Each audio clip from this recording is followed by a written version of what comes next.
مجھے معلوم ہے آپی، آپ مجھ سے حد سے زیادہ پیار کرتی ہیں اور میں آپ کی اس نیکی اور چاہت کے فیصلے پر بے حد خوش ہوں۔ میں جانتی ہوں کہ وقت اور حالات چاہے کتنے ہی بدل جائیں، آپ کا پیار میرے لیے کبھی کم نہیں ہوگا۔ آپ دور رہیں یا پاس، مجھے یہ ظاہر کرنے کی ضرورت بھی نہیں ہے۔ مجھے آپ پر اور آپ کی پاک دامن محبت پر پورا یقین ہے۔ حنا اپنی بڑی بہن نور سے اپنے بال بنواتے ہوئے آئینے میں اس کا عکس دیکھ کر مسکرا رہی تھی۔ اس کا دل محبت اور طمانینت سے لبریز تھا، مگر نور کے چہرے پر چھائی ہوئی ہلکی سی پرچھائیاں اس کی نظروں سے اوجھل نہ رہ سکیں۔ نور کے ہاتھ کی گرفت کنگھے پر لمحہ بھر کے لیے ڈھیلی پڑ گئی۔ اس نے شیشے میں اپنی چھوٹی بہن کی بے گناہ آنکھوں میں جھانکا۔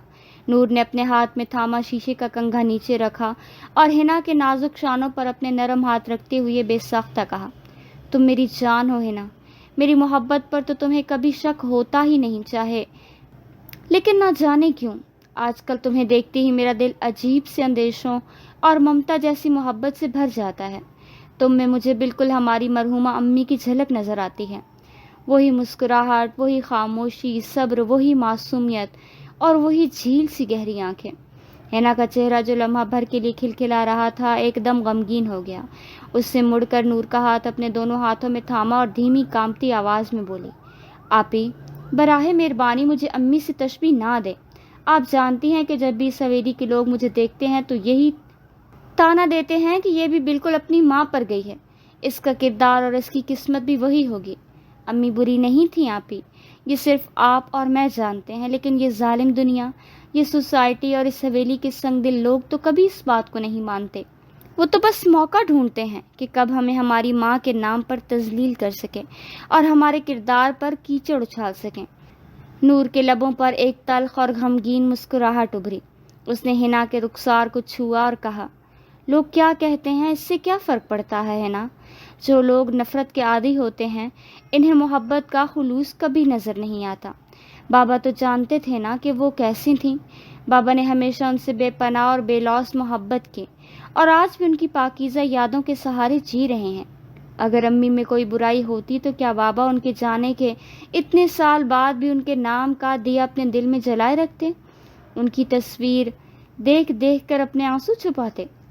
حنا نے ایک ٹھنڈی آہ بھری۔ ہاں آپی، بابا تو سچے تھے، وہ محبت کو سمجھتے تھے، لیکن سوچیں اگر امی آج زندہ ہوتی تو کیا اس گھر کے تانے اور نیکی کی آڑ میں چھپی نفرتیں سہ پاتی؟ کیا چچی جان ان کو سکون سے جینے دیتی؟ اللہ نے شاید انہیں اپنے پاس بلا کر اس حویلی کی عذابوں سے بچا ہی لیا۔ وہ اوپر جنت میں سکون سے ہیں، لیکن ان کے پیچھے ہم روز ان کی پاکیزگی کی سوائیاں دیتے دیتے تھک جاتے ہیں۔ نور نے حنا کو اپنے ساتھ لپٹایا اور اس کے سر کو چوم کر بولی، جب تک میں زندہ ہوں تمہیں کسی کے سامنے صفائی دینے کی ضرورت نہیں ہے۔ میں تمہاری ڈھال بن کر ہر تانے کے آگے کھڑی رہوں گی۔ تمہیں بس مضبوط بننا ہے، اپنی تعلیم اور اپنی شخصیت پر توجہ دینی ہے۔ حالات چاہے کتنے ہی دشوار کیوں نہ ہوں، سچائی اور پاکیزگی کو کبھی کوئی جھوٹ مٹا نہیں سکتا۔ اسی اثناء میں کمرے کا لکڑی کا وزنی اور پرانا دروازہ آہستگی سے کھلا اور ان کے والد رحیم صاحب اندر داخل ہوئے۔ اپنی دونوں بیٹیوں کو یوں ایک دوسرے سے لپٹے سنجیدہ اور آبدیدہ دیکھ کر ان کے شفیق چہرے پر نرم سی تشویش اور مسکراہٹ آ گئی۔ وہ آہستہ آہستہ چلتے ہوئے آئے اور ان کے قریب ہی بستر پر بیٹھ گئے۔ رحیم صاحب کی عمر ان کی پیشانی کی لکیروں سے عیاں تھی، مگر ان کی آنکھوں میں بیٹیوں کے لیے بے پناہ شفقت اور تحفظ کا احساس تھا۔ کیا بات ہے میری شہزادیوں؟ رحیم صاحب نے باری باری دونوں کے سر پر ہاتھ رکھتے ہوئے پیار سے پوچھا۔ آج دونوں بہنیں اتنی فکر مند، خاموش اور گہری باتوں میں کیوں کھوئی ہوئی ہو؟ کیا میری بیٹیاں مجھے اپنی باتوں میں شامل نہیں کریں گی؟ کیا بابا سے بھی کوئی راز چھپایا جا رہا ہے؟ حنا نے آگے بڑھ کر والد کے شانے پر اپنا سر رکھ دیا اور بند ہوتی آنکھوں سے بولی، بابا بس یوں ہی امی کی یاد آ رہی تھی۔ کاش وہ آج ہمارے پاس ہوتی، ہمارے سر پر ان کا ہاتھ ہوتا۔ اگر وہ ہوتی تو ہمیں کبھی اتنا اکیلا پن اور پرانا پن محسوس نہ ہوتا۔ حویلی میں سب کے ہوتے ہوئے بھی ہمیں لگتا ہے کہ جیسے ہمارا کوئی اپنا نہیں ہو۔ رحیم صاحب کی آنکھوں میں بھی ماضی کے کسی دھندلے اور دردناک صفحے کی یاد چمک اٹھی۔ انہوں نے ایک گہرا سانس لیا اور حنا کے ملائم بال سہلاتے ہوئے بولے، جو چلا گیا اسے تو ہم چاہ کر بھی واپس نہیں لا سکتے بیٹا، لیکن ان کی دی ہوئی تربیت، ان کی دعائیں اور ان کی محبت ہمیشہ تم لوگوں کے ساتھ سایہ بن کر رہے گی۔ تم دونوں کو کمزور نہیں پڑنا۔ دنیا کی فضول باتوں، طعنوں اور حسد کا مقابلہ صرف اپنے اچھے کردار، اخلاق اور صبر سے کرنا ہے۔ وقت پر سچائی کو خود ہی ظاہر کر دیتا ہے، اور اللہ کبھی صابروں کا اجرت ضائع نہیں کرتا۔ رحیم صاحب نے تو نور کو بھی پاس بلایا اور دونوں کا ہاتھ اپنے ہاتھوں میں لے کر بولے، تم دونوں میری طاقت ہو، میری عزت ہو۔ جب تک میرے جسم میں سانس ہے میں تم دونوں کی خوشیوں کی حفاظت کروں گا۔ کسی کو یہ حق نہیں دوں گا کہ وہ تمہیں تمہاری ماں کی وجہ سے دکھ پہنچائے۔ تم دونوں مسکراتی رہو، کیونکہ تمہاری مسکراہٹ ہی اس بوڑھے باپ کے جینے کی واحد وجہ ہے۔ اگلے ہی دن حویلی کی کشادہ اور قدیم طرز کے باورچی خانے میں شام کے کھانے کی تیاریاں چل رہی تھیں۔ گرم مسالوں، دیسی گھی اور روایتی کھانوں کی دل نشین خوشبو پورے کچن اور راہداریوں میں پھیلی ہوئی تھی۔ حنا اکیلی بڑی ہی توجہ، خاموشی اور صفائی سے سالن کے لیے سبزیاں کاٹ رہی تھی کہ اچانک دراز قامت، باوقار اور پرکشش شخصیت کی مالک زرار کی خوشاموش آمد ہوئی۔ زرار اس خاندان کا بڑا بیٹا تھا، جس کی بات کو پورا خاندان، رشتہ دار اور ملازمین عزت و احترام کی نگاہ سے دیکھتے تھے۔ وہ کاروبار سنبھالتا تھا اور فیصلوں میں سخت تھا، لیکن حنا کے سامنے آتے ہی اس کا روپ، دبدبا اور سنجیدگی ایک شریر، نرم اور دلکش مسکراہٹ میں بدل جاتی تھی۔ تو ہماری چھوٹی صاحبزادی آج کچن میں کون سا نیا طوفان برپا کرنے کا ارادہ رکھتی ہیں؟ زرار نے کچن کے سنگ مرمر کے کاؤنٹر سے ٹیک لگاتے ہوئے اپنے مخصوص شریر انداز میں پوچھا۔ اس کی نظریں حنا کے جھکے ہوئے چہرے پر ٹک گئی تھیں۔ حنا نے چونک کر اسے دیکھا، گہرا سانس لیا اور ہاتھ میں موجود سبزی کاٹنے والا تیز چاقو ذرا سا آگے کرتے ہوئے بناوٹی غصے اور سنجیدگی سے بولی، زرار بھائی، ذرا فاصلے پر ہی رہیں۔ آپ جانتے ہیں کہ آپ کی والدہ یعنی میری چچی جان مجھے ذرا بھی پسند نہیں کرتی۔ اگر انہوں نے ہمیں یوں تنہائی میں ہنستے اور بات کرتے دیکھ لیا تو بلا وجہ کا ایک نیا ہنگامہ کھڑا ہو جائے گا۔ یوں حویلی سر پر اٹھا لی جائے گی اور ہمیشہ کی طرح قصوروار مجھے ہی ٹھہرایا جائے گا کہ میں آپ کو گمراہ کر رہی ہوں۔ زرار نے ہلکا سا قہقہہ لگایا۔ اس کی گہری آنکھوں میں حنا کے لیے بے پناہ محبت، بے لوث اور سچی چاہت نظر آ رہی تھی۔ ارے حنا بی بی، میں نے تم سے شادی کرنے کا پکا فیصلہ کیا ہے۔ اپنی والدہ کے لیے کوئی تحفہ یا کھلونا نہیں پسند کر رہا۔ اگر وہ تمہیں اپنی بہو کے طور پر پسند نہیں کرتی تو یہ ان کا ذاتی مسئلہ اور پسند ہے، میرا نہیں۔ میں زندگی تمہارے ساتھ گزارنا چاہتا ہوں، ان کے فیصلوں، پسند اور ناپسند کے ساتھ نہیں۔ حنا نے شکوہ کے نا اور تشویشناک نظروں سے اسے دیکھا۔ کیا واقعی؟ کیا آپ میں اتنی ہمت اور طاقت ہے کہ اپنی ماں کے سخت فیصلوں، ڈانٹ اور خاندانوں کی صدیوں پرانے اصولوں کے سامنے میرے لیے کھڑے ہو سکیں؟ جب وہ مجھے باتیں سنائیں گی، مجھے اور میری ماں کو ذلیل کریں گی، تو کیا آپ کا ہاتھ اور زیان روک سکے گا؟ یا پھر وقت آنے پر آپ بھی خاموش ہو جائیں گے؟ زرار نے مسکرا کر اس کے مزید قریب ایک قدم بڑھایا۔ اس کی آواز میں ایک عجیب سا یقین تھا۔ تمہارے لیے میں اس حویلی ہی نہیں بلکہ پوری دنیا کے سامنے اکیلا کھڑا ہو سکتا ہوں حنا۔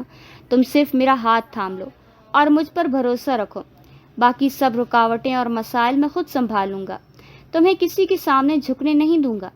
ابھی ان کی یہ روایتی دل نشین نوک جھونک جاری ہی تھی کہ کچن کے مرکزی دروازے پر زرار کا چھوٹا بھائی حمزہ آ کر کھڑا ہو گیا۔ حمزہ کا چہرہ شدید غصے، حسد اور ناگواری سے سرخ ہو رہا تھا۔ وہ کافی عرصے سے حنا اور اس کے خاندان کو شک، نفرت اور گھٹیا نگاہ سے دیکھتا آ رہا تھا۔ ان دونوں کو یوں قریب، ہنستے بولتے اور محبت بھرے انداز میں دیکھ کر اس کی آنکھوں میں جیسے زہر اور خون اتر آیا۔ یہاں کیا ہو رہا ہے؟ حمزہ کی کڑکدار، سخت اور کرخت آواز نے باورچی خانے کے پرسکون اور معطر ماحول کو لمحے بھر میں بوجھل اور تناؤ سے بھرپور بنا دیا۔ زرار نے انتہائی سکون اور اطمینان سے پلٹ کر حمزہ کو دیکھا اور بات کو ہلکا کرتے ہوئے بولا، کچھ نہیں حمزہ، بس میں حنا کو تنگ کر رہا تھا اور رات کے کھانے کا پوچھ رہا تھا۔ تم کیوں اتنے غصے، پریشانی اور جلدی میں لگ رہے ہو؟ کیا ہوا ہے؟ حمزہ نے ایک انتہائی سرد، زہریلی اور تحقیر آمیز نگاہ حنا پر ڈالی، جس کی چمک سے حنا کا دل اندر تک دہل گیا۔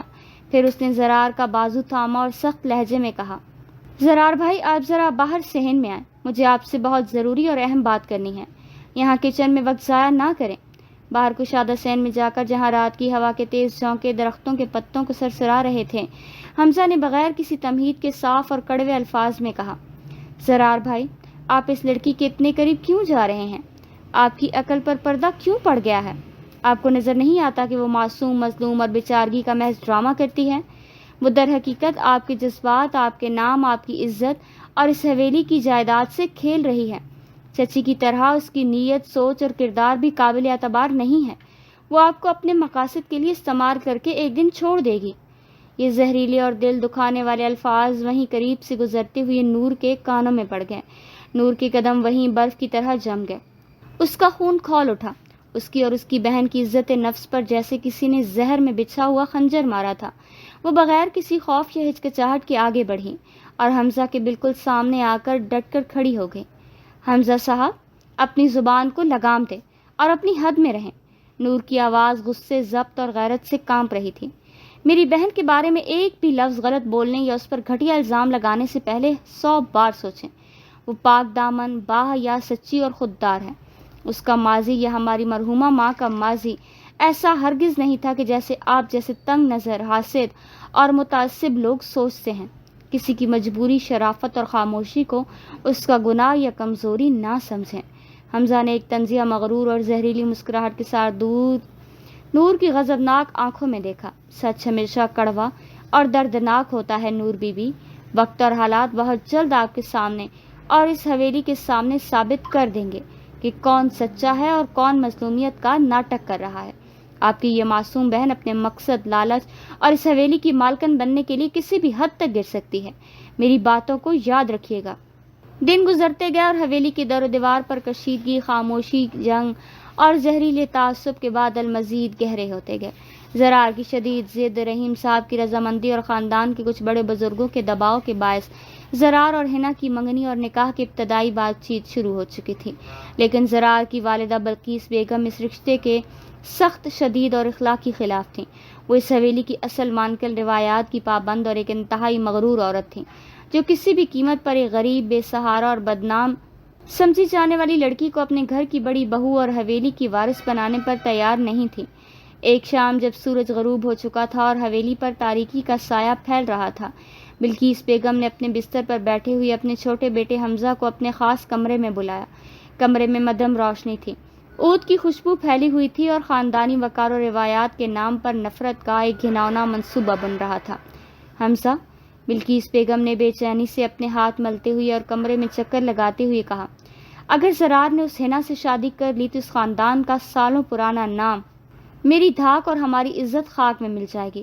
تم جانتے ہو کہ میں اس لڑکی کی اور اس کی چالاک بہن کو کبھی اس حویلی کی مالکن بنتے اور یہاں حکم چلاتے ہوئے نہیں دیکھ سکتی۔ وہ ہماری برابری نہیں کر سکتی۔ تمہیں اپنے بھائی کی اس تباہی بچانے کے لیے فوراً کچھ نہ کچھ کرنا ہوگا۔ حمزہ نے گہرا سانس لیا، اپنے جڑے ہوئے ہاتھ دیکھے اور والدہ کے پاس بیٹھ کر بولا، امی، میں نے زرار بھائی کو ہر طرح سے پیار سے بھی اور سختی سے بھی سمجھانے کی کوشش کی، لیکن وہ اس لڑکی کو حسن، عشق اور اداکاری میں بالکل اندھے اور بہرے ہو چکے ہیں۔ وہ میری یا کسی بھی دوسرے بندے کی بات کا ذرا بھی یقین کرنے کو تیار نہیں۔ وہ کہتے ہیں کہ وہ صرف حنا سے شادی کریں گے، تو پھر ہمیں محض لفظوں اور نصیحتوں کی بجائے اب عمل سے کام لینا ہوگا۔ بلقیس بیگم کی آنکھوں میں ایک شاطرانہ، سنگ دل اور خطرناک چمک ابھری۔ ہمیں کچھ ایسا ڈرامہ یا ماحول بنانا ہوگا کہ زرار کی آنکھیں خود بخود اور ہمیشہ کے لیے کھل جائیں۔ جب وہ اپنی آنکھوں سے اس لڑکی کی پرانی اور اصلیت دیکھے گا تو خود ہی اسے اپنے دل سے نکالے گا اور اس حویلی سے باہر پھینک دے گا۔ آپ کا آخر کیا مطلب ہے امی؟ آپ کیا سوچ رہی ہیں؟ حمزہ نے الجھن، دلچسپی اور اشتیاق سے پوچھا۔ ہمیں یہ ثابت کرنا ہوگا کہ وہ لڑکی معصوم نہیں بلکہ انتہائی چالاک، مکار اور چور ہے۔ بلقیس بیگم نے سرگوشی میں حمزہ کے قریب ہو کر اپنے شاطرانہ منصوبے کی تمام جزئیات کو بتانا شروع کیا۔ جب عزت، امانت اور مال و جائیداد کا معاملہ آئے گا تو زرار کا اندھا اعتماد خود بخود ٹوٹ کر بکھر جائے گا، وہ اس سے نفرت کرنے لگے گا۔ دوسری طرف نور اور اس کی منگیتر عمر کے درمیان بھی حالات اچھے نہیں چل رہے تھے۔ عمر ایک بہت ہی سلجھا ہوا کاروباری، مخلص اور محبت کرنے والا انسان تھا، جو نور کو سچے دل سے بے حد چاہتا تھا اور جلد سے جلد اپنے گھر لے جانا چاہتا تھا، لیکن نور کی اپنی چھوٹی بہن حنا کے لیے حد سے زیادہ فکر مندی، تذبذ اور اس حویلی کے روزمرہ کے مسائل میں الجھے رہنے کے لیے اب اپنے ذاتی رشتے اور جذبات پر برا اثر ڈال رہا تھا۔ ایک شام جب باغ میں ٹھنڈی اور معطر ہوا چل رہی تھی، عمر اور نور حویلی کے پچھلے باغ میں سجے ایک سفید بینچ پر بیٹھے تھے۔ ماحول پرسکون تھا مگر ان کے درمیان خاموشی تھی۔ عمر نے نور کے مرجھائے ہوئے فکر مند چہرے کو غور سے دیکھتے ہوئے انتہائی نرمی اور محبت سے پوچھا، تم ہر وقت اتنی پریشان، بوجھل اور اتنے اپنے ہی خیالات میں گمسم کیوں رہتی ہو؟ تم ہر گھڑی ہر لمحہ صرف ہنا، اس کے مسائل اور اس حویلی کی سازشوں کے بارے میں کیوں سوچتی رہتی ہو؟ تم ہماری آنے والی زندگی، ہماری شادی کی تیاریوں اور ہمارے اپنے خوبصورت مستقبل پر توجہ کیوں نہیں دیتی؟ کیا میں تمہاری ترجیح نہیں ہوں؟ نور نے اپنی گود میں رکھے اپنے کانپتے ہاتھوں کو دیکھا، گہرا سانس لیا اور اداسی سے بولی، عمر آپ مرد ہیں، آپ میری جگہ رکھ کر نہیں سوچ سکتے۔ ہنا صرف میری چھوٹی بہن نہیں، ہماری امی کے انتقال کے بعد میں نے اسے ایک ماں کی طرح اپنی گود میں پالا ہے۔ میں اس کے ہر درد، ہر خوف اور ہر آنسو کو اپنا سمجھتی ہوں۔ میں اسے اس حویلی کے شاطر چالاک لوگوں اور ان کی زہریلی تحقیر آمیز طعنوں کا شکار ہوتے ہوئے نہیں دیکھ سکتی۔ مجھے ہر وقت یہ ڈر ستاتا رہتا ہے کہ کہیں وہ ظالم لوگ میری معصوم بہن کی روح کو توڑ نہ دیں۔ عمر نے نور کا ہاتھ اپنے دونوں مضبوط اور ہاتھوں میں لیا اور شفقت سے سمجھاتے ہوئے کہا، نور بااختیار مرد ہے، وہ ہنا کی حفاظت کرتا اور اسے اچھے سے جانتا بھی ہے اور اس سے سچی محبت بھی کرتا ہے۔ تم کیوں ہر بوجھ، ہر غم اور ہر فکر اپنے نازک کندھوں پر لے کر خود کو گھول رہی ہو؟ ہماری شادی کے دن بہت قریب ہیں۔ میں چاہتا ہوں کہ تم ہنستی، مسکراتی اور پرسکون رہو، نہ کہ ہر وقت ماضی کے تاریک سایوں اور دوسروں کی الجھنوں میں خود کو جلاتی رہو۔ نور نے عمر کی آنکھوں میں اپنے لیے سچی محبت، خلوص اور گہری تشویش دیکھی تو اس کا دل بھر آیا۔ اس نے ایک نرم مسکراہٹ کے ساتھ کہا، میں پوری کوشش کروں گی عمر، لیکن جب تک ہنا اپنے گھر میں عزت سے خوش اور آباد نہیں ہو جاتی، میرے لیے اس بے چین دل کو سچا سکون نہیں مل سکتا۔ آپ کو میرا ساتھ دینا ہوگا۔ بلقیس بیگم اور حمزہ کا بنایا ہوا گھناؤنا سازشی جال آہستہ حویلی کے گلیاروں میں بھج چکا تھا۔ ایک جمعرات کی شام جب حویلی میں تمام دور کے رشتہ دار، معززین اور ملازمین موجود تھے اور ایک بڑا کھانا رکھا گیا تھا، اچانک بلقیس بیگم کے زرق برق کمرے سے زور زور سے چیخنے، چلانے اور روٹھے انداز میں بیان کرنے کی آوازیں آنے لگیں۔ ہائے میں برباد ہو گئی، میرا سب کچھ لٹ گیا، میری سالوں پرانی امانت غائب ہو گئی۔ بلقیس بیگم اپنے سینے پر ہاتھ رکھے بدحواس بن کر ہال میں آئیں۔ ان کا چہرہ غصے اور بناوٹی صدمے سے زرد ہو رہا تھا۔ پورے گھر کے لوگ، ملازمین اور تمام معززین بشمول رحیم صاحب، زرار، عمر، نور اور ہنا بھاگتے ہوئے مرکزی ہال میں اکٹھے ہو گئے۔ کیا ہوا امی، آپ اتنی پریشان اور رو کیوں رہی ہیں؟ کیا ہو گیا ہے؟ زرار نے فوراً آگے بڑھ کر اپنی والدہ کے شانوں پر اس کو تھامتے ہوئے اور انہیں سنبھالتے ہوئے پوچھا، میرا وہ قیمتی ہیرے کا خاندانی ہار جو مجھے تمہارے مرحوم دادی نے میری شادی پر دیا تھا، وہ میری الماری کی خاص سیف سے غائب ہے۔ بلقیس بیگم نے ڈرامائی انداز میں آنسو بہاتے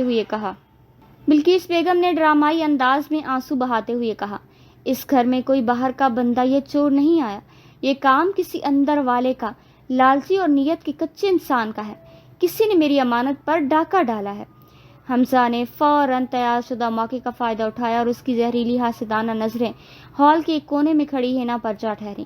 کچھ دن سے میں مسلسل دیکھ رہا ہوں کہ کچھ لوگ الماریوں، سیف اور چچی جان کے کمرے کے ارد گرد چکر لگا رہے ہیں، جن کی اپنی کوئی حیثیت، خاندانی پس منظر یا نیت نہیں ہوتی، ایسی قیمتی چیزوں کو دیکھ کر لالچ اور چوری پر اتر آتے ہیں۔ ہنا کا رنگ شدید خوف اور صدمے سے بالکل سفید پڑ گیا۔ اس نے کانپتے ہوئے آگے بڑھ کر کہا، حمزہ بھائی، آپ کا اشارہ کس طرف ہے؟ آپ کیا کہنا چاہتے ہیں؟ میں نے تو چچی جان کے کمرے میں پچھلے 3 دن سے قدم بھی نہیں رکھا۔ آپ مجھ پر اتنا بڑا الزام کیسے لگا سکتے ہیں؟ تم اب صفائیاں مت دو، بلقیس بیگم چلائیں اور ان کی آواز ہال میں گونجی۔ جب سے تم اور تمہاری بہن اس حویلی میں آئی ہو، محض بدقسمتی اور بے برکتی ہمارے گھر کے ساتھ چپک گئی ہے۔ تم غریبوں کے پاس اتنی نیت اور ظرف کہاں کہ اتنے کروڑوں کے قیمتی زیورات دیکھ کر خود پر اور اپنے ہاتھوں پر قابو رکھ سکو؟ تم نے ہی میرا ہاتھ چرایا ہے۔ رحیم صاحب کا ضبط اور برداشت جواب دے گیا۔ ان کے باپ کا دل تڑپ اٹھا۔ وہ غصے اور غیرت سے آگے بڑھے۔ بلقیس بھابی، اپنی زبان کو سنبھال کر بات کرے۔ میری بیٹیاں غریب ضرور ہیں، پرائی روٹی پر پلتی ہیں، لیکن وہ چور یا بنجان نہیں ہیں۔ میں نے انہیں حلال رزق کھلایا ہے، اپنے خون پسینے کی کمائی سے پالا ہے اور پاکیزہ تربیت دی ہے۔ ان کا ہاتھ کبھی کسی کی چیز پر نہیں اٹھ سکتا۔ زرار نے بھی اپنی والدہ کو سختی سے روکا۔ اس کا چہرہ تناؤ کا شکار تھا۔ امی بس کیجیے، آپ بغیر کسی ٹھوس ثبوت، گواہ یا تحقیق کے ہنا پر اتنا بڑا، سنگین اور گھناؤنا الزام کیسے لگا سکتی ہیں؟ مجھے ہنا کی پاکیزگی، شرافت اور سچائی پر اپنے سے زیادہ بھروسہ ہے۔ وہ ایسا سوچ بھی نہیں سکتی، کرنا تو دور کی بات ہے۔ اگر تمہیں اس پر اتنا ہی اندھا بھروسہ اور مان ہے زرار بھائی، حمزہ نے طنزیہ فاتحانہ مسکراہٹ سے کہا، تو پھر اس کے اور اس کی بہن کے کمرے کی تلاشی لینے میں کیا اعتراض ہے؟ اگر وہ واقعی سچی، پاک اور بے گناہ ہے تو تلاشی سے صاف نکل آئے گا اور ہمارا شک بھی ہمیشہ کے لیے دور ہو جائے گا، دودھ کا دودھ اور پانی کا پانی ہو جائے گا۔ ہنا نے زارو قطار روتے ہوئے اپنے بابا کا ہاتھ مضبوطی سے تھام کر کہا، ٹھیک ہے، آپ سب لوگ جا کر میرے کمرے کے کونے کونے سے تلاشی لے آئیں۔ میں نے کچھ نہیں چرایا، کچھ نہیں چھپایا۔ میرا رب، میرا اللہ جانتا ہے کہ میں بالکل بے گناہ اور سچی ہوں۔ تمام گھر والے، رشتہ دار اور ملازمین ہنا کی سادگی سے سجے ہوئے چھوٹے سے کمرے میں پہنچے۔ حمزہ خود خبیث مسکراہٹ کے ساتھ آگے بڑھا اور اس نے الماری کے کپڑوں، بستر اور درازوں کو الٹ پلٹ کرنا شروع کر دیا۔ چند ہی منٹوں بعد الماری کے سب سے نچلے خانے میں ایک پرانی شال کے اندر سے وہ چمکتا ہوا قیمتی ہیرے کا ہار برآمد ہو کر چھن سے نیچے قالین پر گر پڑا۔ باہر کو قالین پر چمکتے دیکھ کر کمرے میں ایک گہرا دہلا دینے والا سناٹا چھا گیا۔ ہنا کی آنکھیں حیرت اور صدمے سے پھٹی کی پھٹی رہ گئیں۔ اس کے پیروں تلے سے جیسے زمین ہی نکل گئی ہو، اور اس نے شدت غم سے اپنے منہ پر ہاتھ رکھ لیا، جبکہ بلقیس بیگم اور حمزہ کے چہروں پر فاتحانہ، مغرور اور شاطرانہ مسکراہٹ پھیل گئی۔ دیکھ لیا ذرا، بلقیس بیگم نے قالین سے ہار کو اٹھاتے ہوئے چیخ کر کہا، دیکھ لیا اپنی آنکھوں سے، یہ ہے وہ معصوم، پاک دامن اور مظلوم لڑکی جس کے لیے تم اپنے سگے گھر والوں، اپنی ماں اور بھائی سے لڑ رہے تھے۔ دیکھ لی اس کی حقیقت، نیچ ذات اور لالچ، یہ چور ہے، اس نے میری امانت چرائی ہے۔ زرار صدمے کی شدید لہر سے بالکل گنگ اور ساکت کھڑا تھا۔ اس کا دل اور ذہن اس منظر کو ماننے کے لیے انکاری تھا، لیکن جو ثبوت اس کی اپنی آنکھوں کے سامنے قالین پر پڑا تھا وہ انتہائی دہلا دینے والا اور تباہ کن تھا۔ اس نے نظر اٹھا کر ہنا کی طرف دیکھا، جس کے گالوں پر آنسوؤں کی ندی بہہ رہی تھی اور وہ بے بسی سے کانپ رہی تھی۔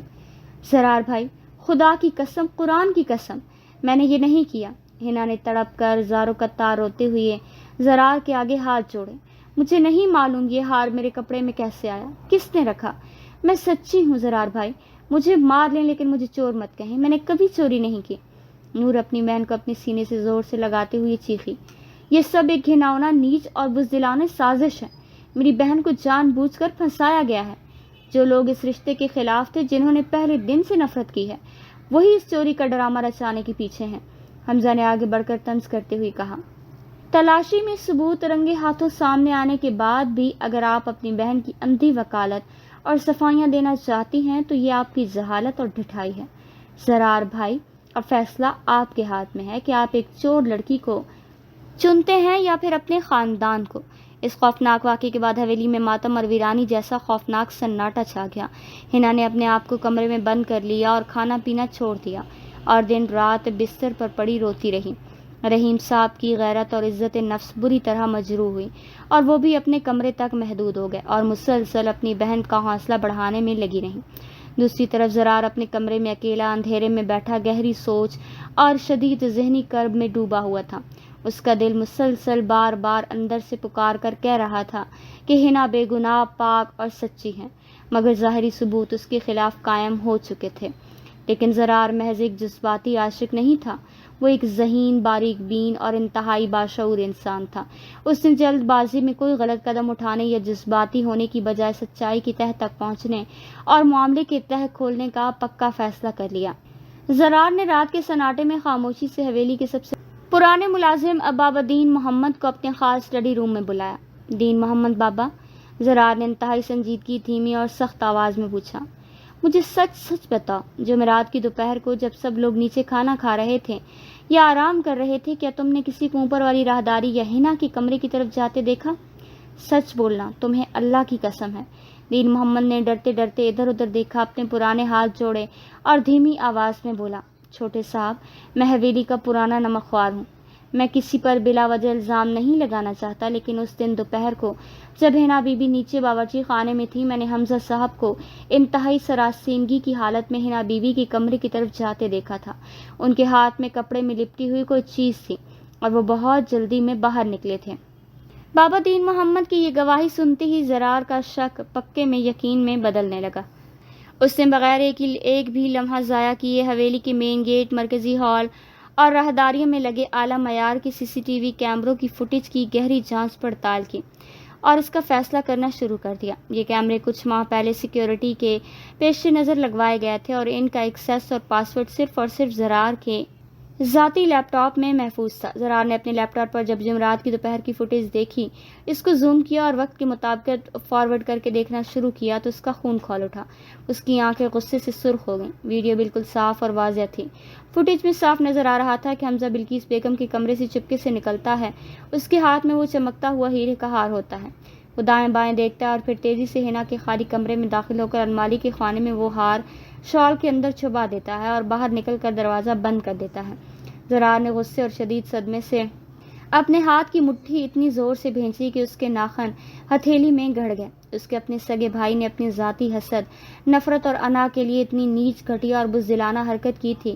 اس نے ایک معصوم لڑکی کی عزت اور ایک پورے خاندان کی آبرو کو داؤ پر لگا دیا تھا۔ اسی رات بالکل 10 بجے زرار نے حویلی کے مرکزی اور کشادہ ہال میں تمام گھر والوں، رشتہ داروں اور ملازمین کو ایمرجنسی میں جمع کیا۔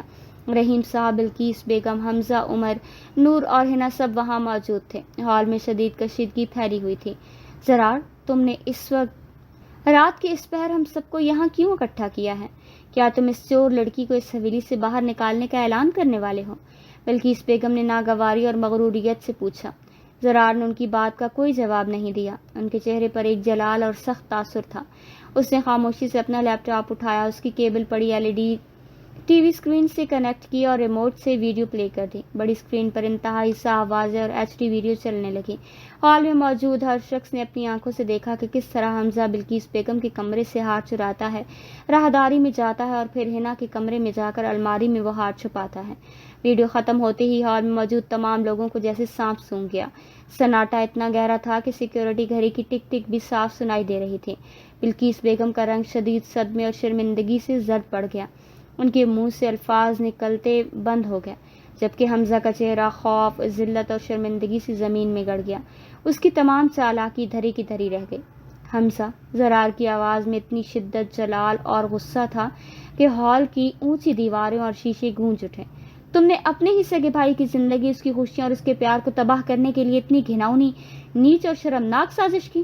تم نے ایک بے گناہ پاک دامن اور معصوم لڑکی پر چوری کا جھوٹا الزام لگایا تاکہ تم اپنی ذاتی نفرت اور انا کی تسکین کر سکو۔ کیا یہ تمہاری تربیت تھی؟ حمزہ کے پاس بولنے، صفائی دینے یا دفاع کرنے کے لیے ایک لفظ بھی نہیں تھا۔ وہ سر جھکائے خاموش کھڑا شدت سے کانپتا رہا۔ بلقیس بیگم نے آگے بڑھ کر اپنے چہیتے بیٹے کو بچانے کے لیے آخری ناپاک کوشش کی۔ زرار بیٹا، حمزہ نے جو کچھ بھی کیا وہ محض اس خاندانی عزت اور وقار کے لیے۔ بس کیجیے امی، خدا را بس کیجیے۔ زرار نے انتہائی سخت، نڈر اور فیصلہ کن لہجے میں ان کی بات کاٹ دی۔ خاندانی عزت کے نام پر کسی بے گناہ کی عزت نفس سے کھیلنا اور اس پر جھوٹی تہمت لگانا کہاں کی شرافت اور اسلام ہے؟ آپ کی اور حمزہ کی اس اندھی نفرت، تعصب اور غرور نے آج مجھے اپنے ہی گھر والوں کے سامنے شرمندہ اور نیچا کر دیا ہے۔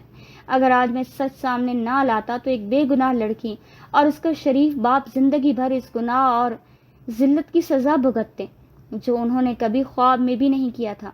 زرار آہستہ آہستہ چلتا ہوا حنا کے قریب گیا۔ حنا خاموشی سے آنسو بہا رہی تھی، لیکن ان آنسوؤں میں اب دکھ اور خوف کی بجائے سچائی کی عظیم فتح، آزادی اور طمانینت کا احساس تھا۔ زرار تمام گھر والوں اور رشتہ داروں کے سامنے حنا کے آگے اپنے گھٹنوں کے بل بیٹھ گیا اور انتہائی عاجزی اور سچے دل سے بولا، حنا، مجھے معاف کر دو۔ میں انتہائی شرمندہ ہوں کہ میں ایک لمحے کے لیے بھی اس گھناؤنی سازش اور شک کا شکار ہو گیا تھا۔ میں تم سے اور رحیم چچا سے معافی مانگتا ہوں اور میں تم سے وعدہ کرتا ہوں کہ اب اس حویلی میں تمہیں اور تمہاری ماں کے نام کو تمہیں کوئی تانا نہیں دے گا۔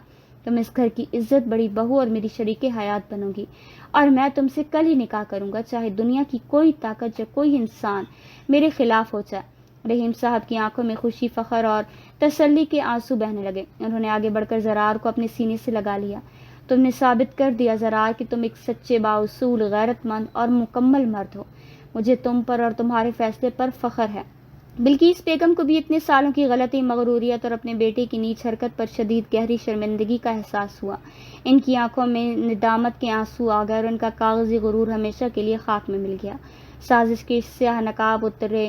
حمزہ کی ذلت اور سچائی کا سورج طلوع ہونے کے بعد حویلی کے در و دیوار سے غم، خوف، شک اور نفرت کے بادل ہمیشہ ہمیشہ کے لیے چھٹ گئے۔ بلقیس بیگم نے بھی دل سے اپنی غلطی، غرور اور تعصب کا اعتراف کیا اور وہ خود چل کر حنا اور نور کے کمرے میں گئیں، ان کے سر پر ہاتھ رکھا اور ان سے اپنے ماضی کے رویے کی معافی مانگی۔ انہوں نے محسوس کر لیا تھا کہ خلوص، پاکیزگی اور سچائی کو نفرت سے کبھی بھی شکست نہیں دی جا سکتی۔ کچھ ہی ہفتوں کے اندر حویلی کو ایک بار پھر دلہن کی طرح سجایا گیا، لیکن اس بار ماحول میں کوئی نفرت، حسد یا سازش نہیں تھی، بلکہ ہر طرف حقیقی خوشیوں، محبت، کہکہوں اور شہنائیوں کے رنگ بکھرے ہوئے تھے۔ حویلی کے وسیع صحن کو رنگ برنگی روشنیوں، زری کے پردوں، کندن کے چراغوں اور تازگی سے مہکتے گلابوں، چمیلی کے پھولوں سے سجایا گیا تھا۔ ایک ہی شاندار، پروقار اور یادگار تقریب میں دو جوڑوں کا باقاعدہ نکاح پڑھایا گیا۔ زرار کا نکاح حنا کے ساتھ اور عمر کا نکاح نور کے ساتھ ہوا۔ پورے خاندان اور شہر کے معززین نے اس تقریب میں شرکت کی اور جوڑوں کو دعائیں دیں۔ نکاح کا رسم اور کھانے کے بعد حویلی کے وسیع اور خوبصورت باغ میں، جہاں رات کی ٹھنڈی ہوا میں رات کی رانی اور چمیلی کے پھولوں کی متعش خوشبو رچی بسی تھی، ایک پیاری محفل کا اہتمام کیا گیا۔ تمام گھر والے پرسکون اور مسرور تھے۔ عمر اور نور باغ کے ایک پرسکون اور روشن گوشے میں ایک دوسرے کے آمنے سامنے کھڑے تھے اور سرخ اور سنہرے عروسی لباس میں بے حد حسین، باوقار اور شرمائی ہوئی لگ رہی تھی، جبکہ عمر کے چہرے پر اپنی محبت کو پانے کی فاتحانہ خوشی اور چمک عیاں تھی۔